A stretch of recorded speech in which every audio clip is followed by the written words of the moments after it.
Welcome to Tech Talk Tuesday. I'm your host, Carla, and with me is my fellow co host and CMT, David Blake. It's Monday, October 14th, 2024, and it was another great week in the stock market last week, and we have some important things to look at moving forward.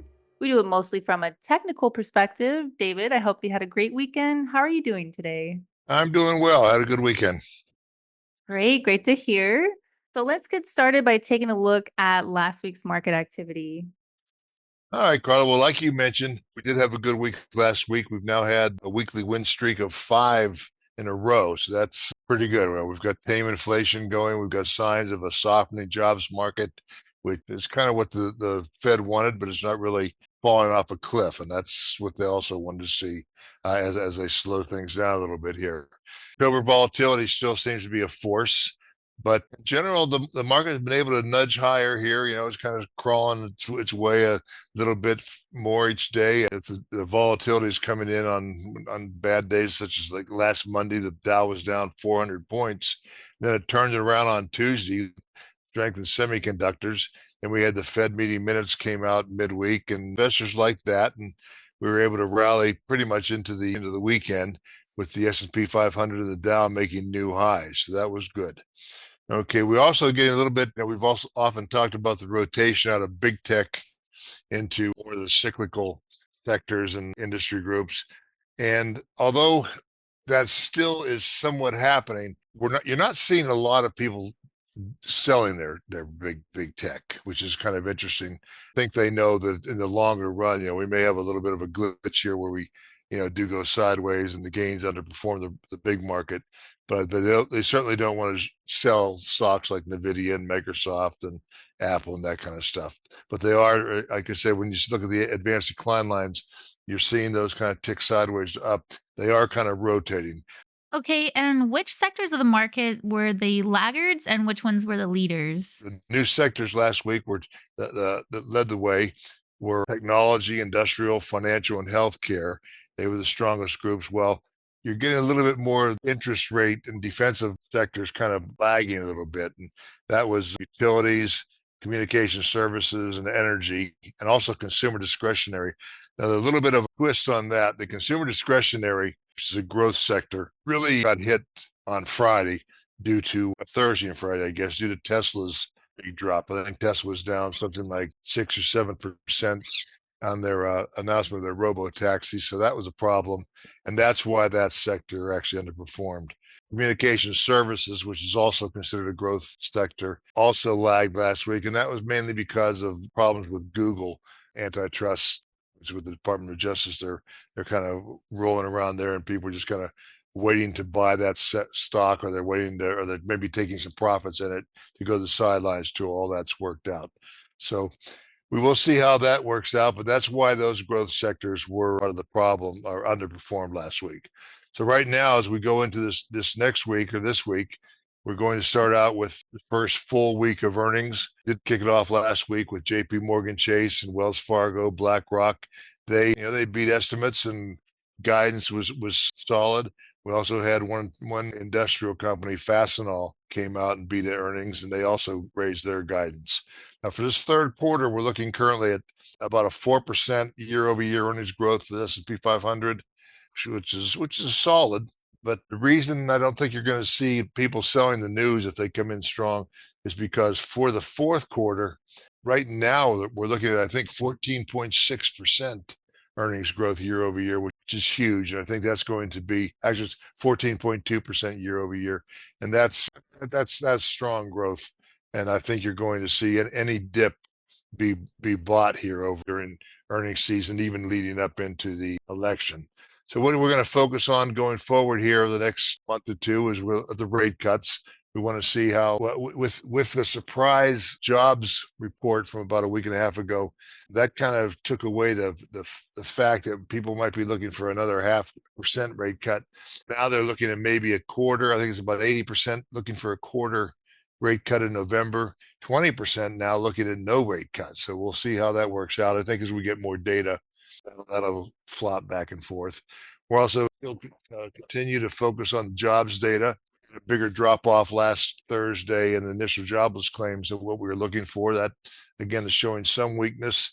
If we start getting up above 250K on the initial jobless claims, I think that'll be a problem for the market. We're also looking at oil prices. They've had 2 weeks of going higher, but they still remain volatile. We also had China's stimulus coming in last week, which really woke up Asian stocks and especially Shanghai's market. They were up something like 10% last week. So that's something to watch. I'm not a big believer in a long-term outlook for China because of the government stuff, but that it ran up, pulled back, and I think you probably, if you're looking to trade something, that might be a place where you can get some trades out of the good companies like Alibaba, JD.com. Check second opinion and see if we have those upgraded or whether early entry longs. And that would be the ones that you would want to buy if you're going to try to trade something over there. And then finally, last thing we're going to be focusing on is the geopolitical risks. It looks more and more every day like Israel's going to do something against Iran, and that could cause some real volatility going forward.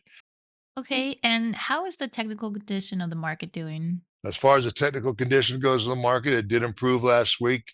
Most of the technical indicators returned to a positive reading. MACD is positive for the major averages. We also see momentum strong and it's rising. We did get some overbought readings, not on the SRO, the oscillator, but on some of the stochastics and a couple other things we looked at that show the market being overbought. I think stochastics was in the high 80s. With the market up today, we'll probably get up around the 90s. So that should lead to some consolidation over the near term. So we'll see how that goes.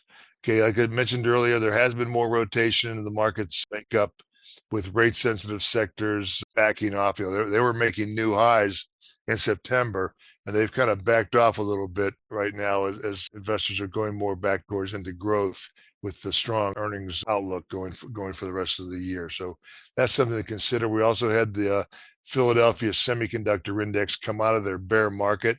They're above resistance of their major moving averages here. So that might be something that we could see move a little bit higher and push the technology sector up to a new high. In fact, today, I think the semis are up another 1.5% as of right now. So that's something to look at. As far as the leaders go, we're getting more of the cyclical sectors, like I mentioned. Financial and industrial and materials look pretty strong in here. And how is the underlying market breadth doing? Now, one thing about mentioned in the letter here, you can see underlying market breadth was mixed. And that is that generally NYSE AD line is a leading indicator of the market direction. And it only had like 300 or 400 units that it gained last week. We would like to see that kind of pick up a little bit. Maybe you want to see if the market's going to get real high here. You want to see, maybe a couple thousand units a week going through there. I think what that's telling us is that we're kind of bumping up against about where we're going to go here on these rallies. So we had a nice pickup today. One of the reasons is the bonds are closed, so the only thing that you can do is trade equities today. It's not like they're going to get any kind of reading off of interest rates to go up or down. So this is going to be probably a low volume up day, and then we'll see how bond market opens tomorrow for direction of the rest of the week. But then tomorrow we also have some earnings from, I think, Goldman Sachs, Charles Schwab, Bank of America. The rest of the week we have a lot of big financials. We also get companies like United Health Group. I think that's tomorrow. Johnson & Johnson, Abbott Labs, Netflix, Taiwan Semi, Procter & Gamble. So a lot of big companies coming out. Usual, you want to pay attention to what their guidance is. But again, I'm a little bit concerned about the AD line. You can get a picture of that on the homepage under Market Recap, and you can see how that's going. It's kind of the NYSE AD line probably peaked about 2 or 3 weeks ago, and it's just telling me that we're getting a little bit tired here as we're starting to head into the election. You can also see that the CTI is starting to fade a little bit. That's something we can talk about a little bit later. And how are we looking for investor sentiment?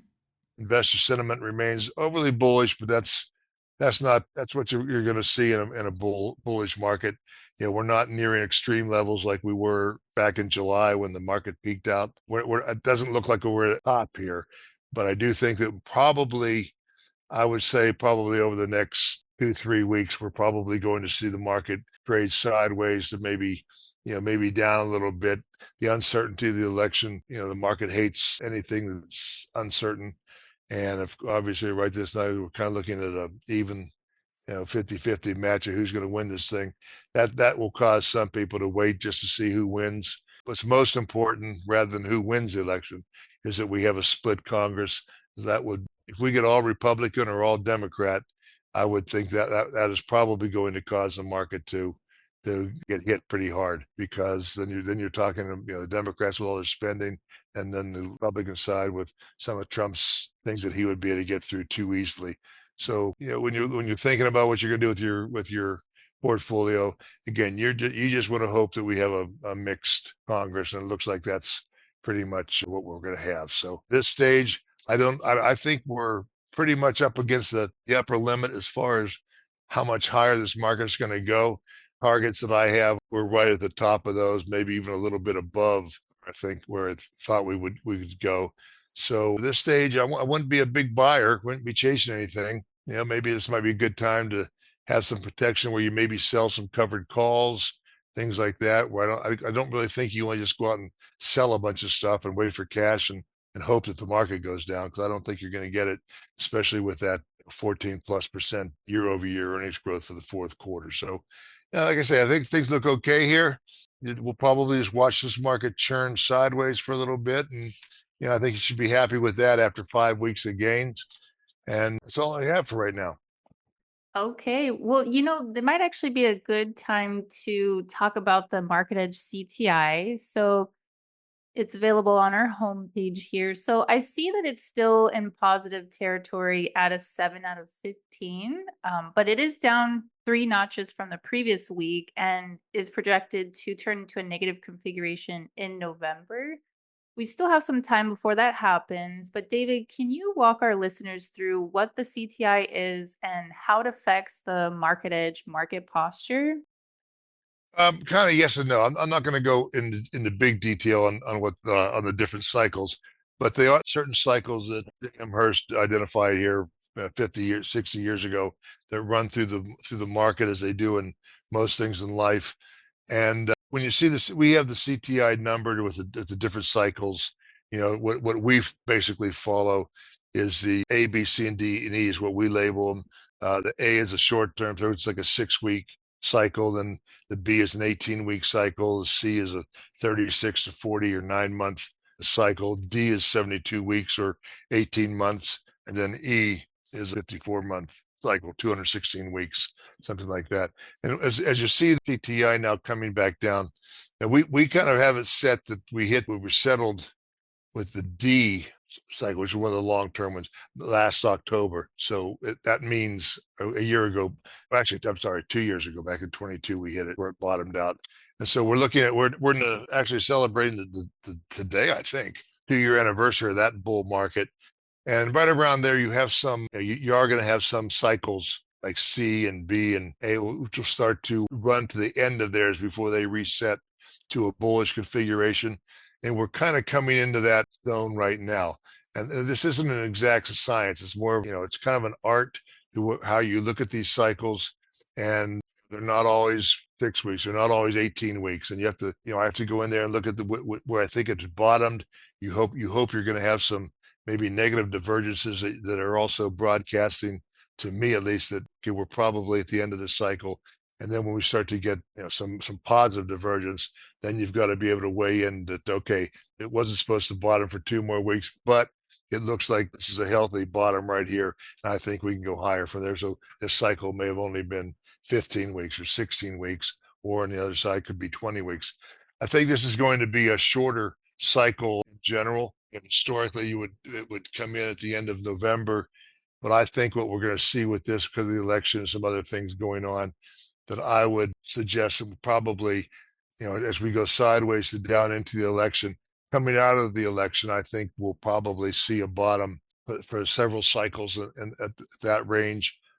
And so we'll probably, like I say, have a shorter thing. And then what we'll do is we'll see CTI go back to a positive configuration.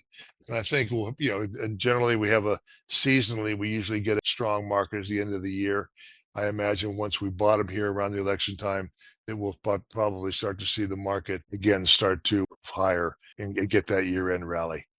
Well, great, David. Thank you so much for that helpful information. We are close to running out of time for this week, but is there anything else that you'd like to add going forward? Yes, I did. I did forget to mention one thing, and that is that on Friday, Thursday, we get the initial jobless claims. Again, we want to make sure that jump over 250. But I will add this: with the two hurricanes coming through, we may see a big jump in that, and you may have to take that with a grain of salt. Like if we jump up to say 310 or something, it's because of the hurricanes, and not because I don't think a lot of people laying people off. So that's going to kind of into the numbers on that a little bit, probably over the next week or two. And then on Friday, we get the September retail sales data. Right now, they're looking for an increase of about 0.3% month over month. And that's after a 0.1% gain in August. So keep an eye on that, mainly because that just shows you the health of the consumer. And going into the fourth quarter, we'd like to see the consumer and still healthy. That means he'll be revving it up for the holidays, and it will help support those higher stock prices going into the end of the year. Okay, that's definitely something that we can keep an eye on. Well, David, thank you so much for all the helpful information. We do have to wrap up this week's Tech Talk Tuesday. We want to thank you to all of our listeners, and we will catch you guys next week.